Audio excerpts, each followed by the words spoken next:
Angel of God, my guardian dear, whom God's love commits me here.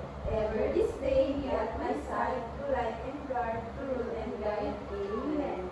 Class, before you take your seat, pick up those dirt under your chair and align your chair. Now, class, who's absent today? None, teacher. None. I-maintain natin hindi mag-absent sa klase para masaya lagi si teacher. Before we start our activity, I present to you our classroom rules. So, first classroom rules, listen carefully if someone is speaking or if I am speaking.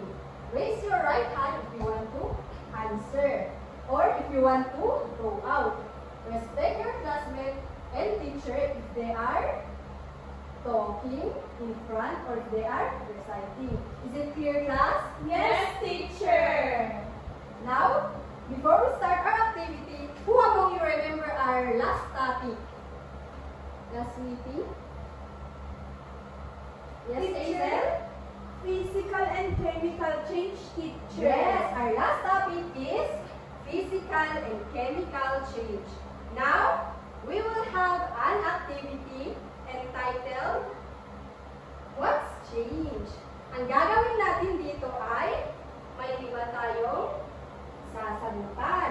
Ang gagawin lang natin ay pipindot natin ang numero na ating sasagutan at may lalabas na isang question at pipindutin lang natin kung ito ay physical or chemical change. Naintindihan ba, class? Yes, teacher. Ngayon, gagawin ko muna ang number 1. At sa ibang numero naman, kayo naman ang sasagot. Pipindutin ko ang number 1. At ang lumabas ay not breaking into pieces. Titignan ko kung ito ay, basta sa litrato, titignan ko kung ito ay physical change or chemical change. Kapag tama ang sagot, may lalabas na check mark. At kapag mali naman, may lalabas na X mark. Pagkatapos niyan, ay pipindutin natin ang home button. Ngayon, class, sinong gustong sumagot sa number 2? Yes, Aishel?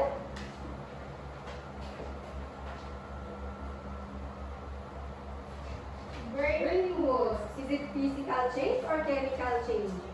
Chemical change, teacher. Pakipindot nga, Aishel. Tama! Tama ang sagot ni Aishel. Chemical change. Ngayon naman, sinong gustong sumagot sa number 3? Teacher! Yes, Aishel?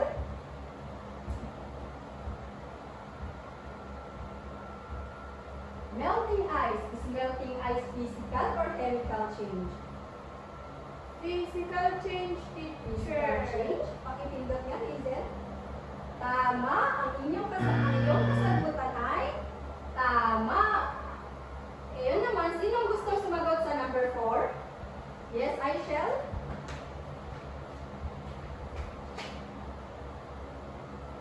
Is rustic and physical or chemical change? Teacher, chemical change. Chemical change? No. Rustical is physical change. Dahil, anong nagbago dito sa itsura niya? Wala, teacher. Ay, sa cans. Anong nagbago sa cans? Teacher, the color. Yes, naging rusty yung cans, kaya physical change. Ngayon naman, sinong gustong sumagot sa number 4? Ay, number 5. Sinong gustong sumagot sa number 5? Yes, Hazel? Hazel, is breaking glass physical or chemical change? Physical change, teacher. Pakipindot nga, Hazel. Very good. Physical change. Nakita ko na lubos ninyong naunawaan ang ating last topic. Kaya ngayon ay kakanta tayo. Alam nyo ba yung tune ng Twinkle Twinkle class? Yes, teacher! So, ang ating kakantahin ay base sa tune ng Twinkle Twinkle. Ang gagawin ko muna ay ako ang unang kakanta at pagkatapos nun ay kayo naman class. Naintindihan ba? Yes, teacher! So, kakantahin ko muna. Useful things we like to share, chairs and books and clothes to wear. They can help us every day in our work and when we play. Useful things we like to share, showing others that we care. Harmful things we put away, broken glass where we don't play. Rusty guns and sharp old nails, throw them safely in the flames. Harmful things we put away to keep us safe each day and night. Ngayon naman, kakantahin natin lahat. Useful things we like to share, chairs and books and clothes to wear. They can help us every day in our work and when we play. Useful things we like to share, showing others that we care. Harmful things we put away, broken glass where we don't play. Rusty cans and sharp old nails, throw them safely in the trails. Harmful things we put away to keep us safe each night and day. Wow! Ang gaganda naman ng boses ninyo, class! Now, base sa ating nakanta, ano ang inyong na-observe? Teacher? Yes, Hazel? There are highlighted words, teacher. Highlighted words. What's that highlighted word, Hazel? Chairs, books, clothes, broken glass, rusty cans, and sharp old nails. Yes, thank you, Hazel. Any other answer? Yes, I shall. Teacher, I observed that there are different things like Yes. chairs, books, clothes, and broken glass, rusty cans, and sharp old nails, teacher. Yes, thank you, I shall. Any other observation, Hazel? Harmful and useful things, teacher. Yes. Thank you, Hazel. Our topic for today is about recognizing useful and harmful materials. But before that, I will present to you our objectives. At the end of the lesson, you should be able to classify materials as useful and harmful. B. Demonstrate proper ways to recycle useful materials and handle harmful ones safely. And last, value the importance of useful and harmful materials in our society. Ngayon naman, class, magkakaroon tayo ng aktibidad. At ang aktibidad na ito ay pinamagatan kong magkakaroon tayo ng aktibidad, class. Gusto niyo ba yan, class? Yes, teacher. Yes! I will group you into two groups. This will be the group 1 and this will be the group 2. Bawat grupo, magbibigay ako ng 2 boxes each and 1 envelope containing 10 pictures each. Ang gagawin nyo ay ikla-classify ninyo kung ito ay useful or harmful materials at ilalagay nyo sa box kung ito ba ay useful or harmful. Naintindihan ba, class? Yes, teacher. Okay. Before you start our activity, ano munang gagawin natin, class, pag nag-start na ang ating activity? Yes, Aishel? Focus and cooperate, teacher. Yes, dapat tayo ay mag-focus at mag-cooperate. Hindi yung saan-saan banda na lang tayo pupunta. Ngayon naman, bibigyan ko kayo ng 5 minuto para gawin ang inyong aktibidad. Your time starts now.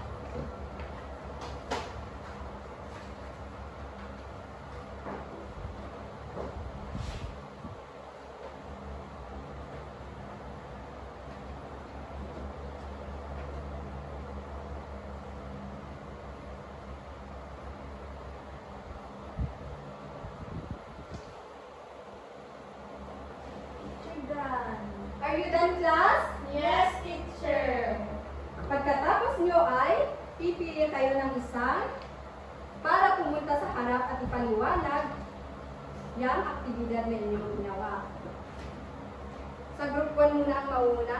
Yes, group 1. Teacher,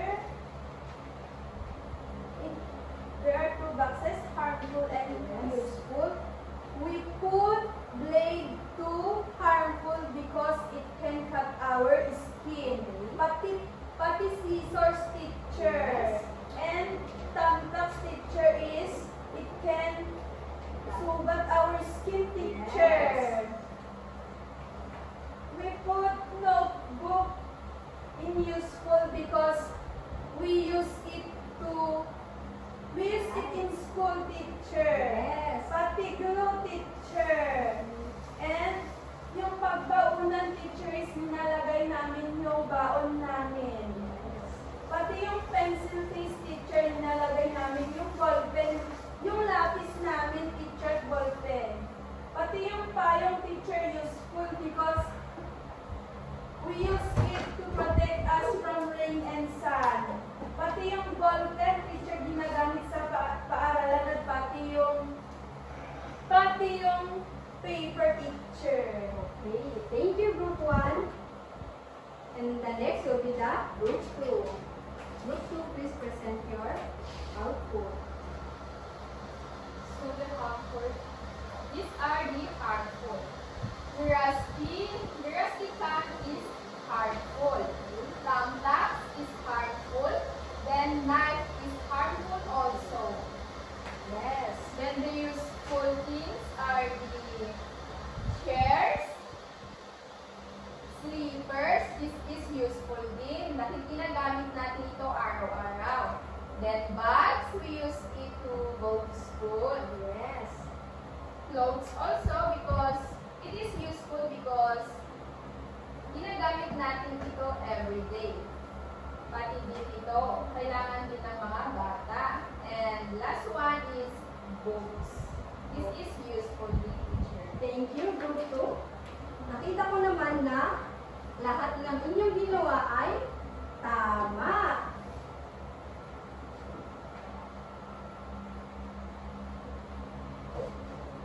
Ngayon naman, magsisimula ako sa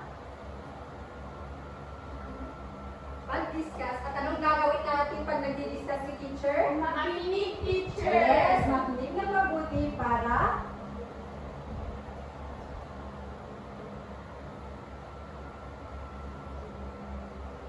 makinig tayo ng mabuti para madagdagan ang ating natutunan. Useful materials. Materials, pakibasa nga. Materials that are helpful in daily life. They make tasks easier or keep us safe and healthy. Okay. So, ang halimbawa nito ay Note, paper. paper. Yes. Pad paper is useful dahil ginagamit natin ang pad paper sa pagsusulat. Another example is, ano to, class? Ballpen. Yes. Ang ballpen din ay useful dahil ginagamit natin ito sa pagsusulat. And what's the third example, class? Umbrella. Umbrella. Bakit kaya naging useful ang umbrella? Teacher, Yes, Hazel. it protects us from sun and rain. Yes, umbrella protect us from sun and rain. And the number 4 example is chairs. Bakit kaya naging useful ang chairs? Yes, Aishel? Because we use chairs to sit. Yes, para may maupuan tayo. At ano ang last na example, class? Clothes, Clothes. Bakit kaya naging useful ang clothes? Yes, Hazel? Para hindi makita yung private parts sa katawan natin. Yes, tama ang sinabi ni Hazel. At para din hindi tayo malamigan kung malamig ang panahon. Ngayon naman, lumako tayo sa harmful materials. Pakibasa nga, class. Materials that can cause injury, illness, or damage to the environment if not handled properly. Example is, ano tong first example, class? Nails. Nails. Yes, pako.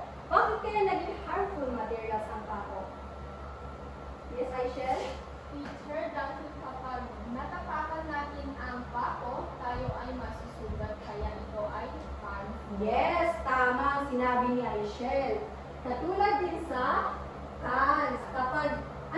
Bakit kaya naging harmful material ang cans, Hazel? Metal kasi ito, teacher, kapag nagraras at natatapakan natin ito at may sugat tayo is nai-infection po yung sugat natin, Yes, teacher. tama kayo. Kaya dapat, anong gagawin pag nakakita tayo ng ganito? Basura, teacher. Yes, itapon sa basurahan. Sa tamang lalagyan. Ano naman tong third example? Tantas, teacher. Tantas. Bakit kaya naging harmful materials ang tantas, class? Pareho din siya ng Yes, pareho din siya. Kapag natapakan natin ang tantas, maaaring masugatan tayo. Katulad din sa blade. Kaya ano dapat ang ginagawa pag nakakita tayo ng blade? Dapat bang gawin natin ang laruan, class? No, teacher. No. Dapat hindi natin nilalaro ang blade dahil maaaring masugatan tayo. At itong last pictures naman ay Knife, teacher. knife. Tama. Bakit kaya naging harmful materials ang knife? Yes, Hazel? Matulis ito, teacher. Yes, matulis. Saan kaya ginagamit ang knife? Sa Yes. pagkat ng vegetables, Yes. teacher. Sapagkat ng vegetables. Hazel, nagkakat ka ba ng vegetables? Si nanay ko po, teacher. Yes. Anong gagawin mo pag nakita mo si nanay na nagkakat ng vegetables, Hazel?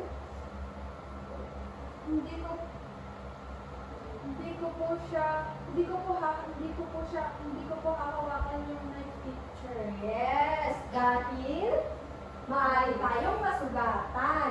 Dapat pag humawak tayo ng knife o nagpapaturo tayo kung paano mag-cut ng vegetable, dapat ay nakasala or nasa tabi natin ang ating nanay para hindi tayo masugatan. Ngayon naman, tatanungin ko kayo, ano kaya sa tingin nyo ang mga useful materials na nakikita nyo sa ating classroom class? Yes, Hazel? Blackboard. Yes, blackboard is useful materials. Bakit kaya naging useful materials ang blackboard, Hazel? Ginagamit ito ng teacher para magturo. Yes, Hazel, ang blackboard ay useful dahil ginagamit ito ng guro sa pagtuturo. Ngayon naman, ano sa classroom or sa inyong bahay ang nakikita niyong harmful materials? Anyone? Ano kaya? Yes, Hazel? Knife, teacher. Yes, knife. Ang knife ay harmful materials. Ang knife ba ay harmful materials lang, class? Useful din siya, teacher. Yes! Ang knife ay maaaring useful or harmful materials base sa kung paano natin ito gamitin. Bakit kaya naging useful ang knife, Hazel? Aishel? Because we use knife to chop vegetables. Yes. Sir. Thank you, Aishel. Ginagamit natin ang knife sa pag-chop ng vegetables. At bakit kaya naging harmful ang knife? Yes, Aishel? Because if we do not use knife carefully, maaari tayong masugatan. Tama! Ang knife ay maaaring useful and harmful materials. Depende kung paano natin ito gamitin. Ngayon naman, magkakaroon tayo ng isang aktibidad. Ang aktibidad na ito ay I will group you into two groups. The group 1 will be this row and the group 2 will be this row. I will give one scissor and one plastic bottle for the group 1 and for the group 2 I will give these harmful materials. So ang gagawin nyo ay sa group 1 gagawa kayo ng isang design nyo or maaaring yung gawing nasa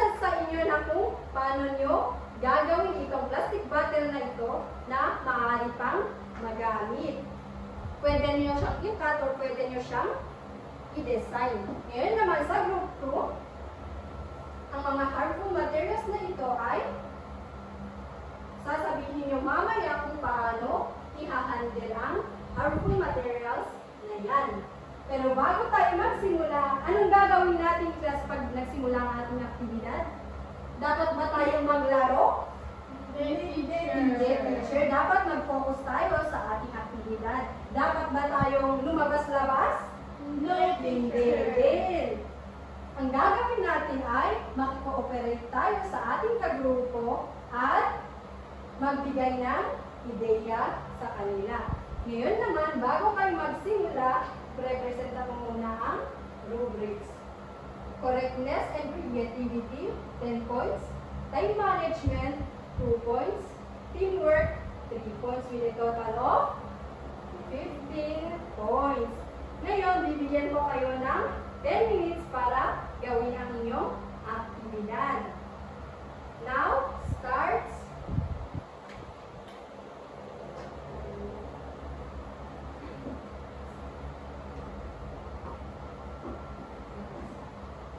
Ang gagaling nyo naman, class! Ngayon naman, magkakaroon tayo ng panibagong activities. At ito ay makinig muna sa instruction ni teacher bago natin simulan. Magbibigay ako ng 5 sitwasyon at sasagutan nyo siya base sa 4 na question na ito. Ang grupo nyo kanina ay yun din ang grupo nyo ngayon. Ngayon, bibigyan ko kayo ng 5 minutes para gawin ang inyong aktibidad.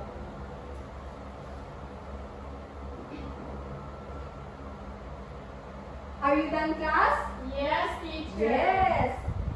Talagang napakagaling nyo. Nagawa nyo ang ating aktibidad ng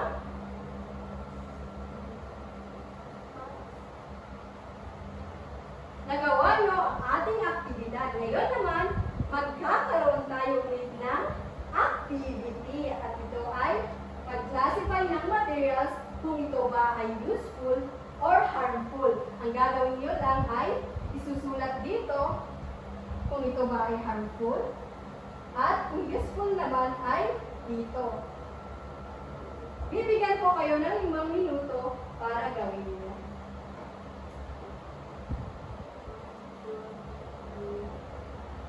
Are you done, class? Yes, teacher. Now, let's have an individual activity. For your individual activity, write useful if the material is helpful. Kung ang material ay nakakatulong sa atin, ilagay ang useful. Kung harmful naman, kung ito ay dangerous sa atin, ilalagay naman ang harmful. Then pagkatapos nun, imamatch dito kung ito ay recyclable. Example nito ay, kung plastic chair, anong pwedeng gawin sa plastic chair, class? Ipili tayo dito sa A to E. Ano kayang pwedeng gawin sa plastic chair, class? Can be reused for seating. Yes, can be reused for seating. Naintindihan ba kung anong inyong individual activity? Yes, teacher. Yes. Tapos na ba, class? Yes, teacher. Kapag tapos na, pakipasa ang iyong activity sa iyong harapan. Pagbilang ko ng 1 hanggang 5. 1, 2, 3, 4, 5.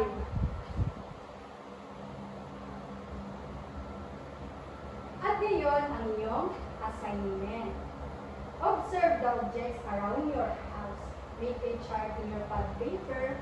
On the left side, ilagay ang 5 useful materials at sa right side naman ay ang harmful materials na makikita nyo sa inyong bahay.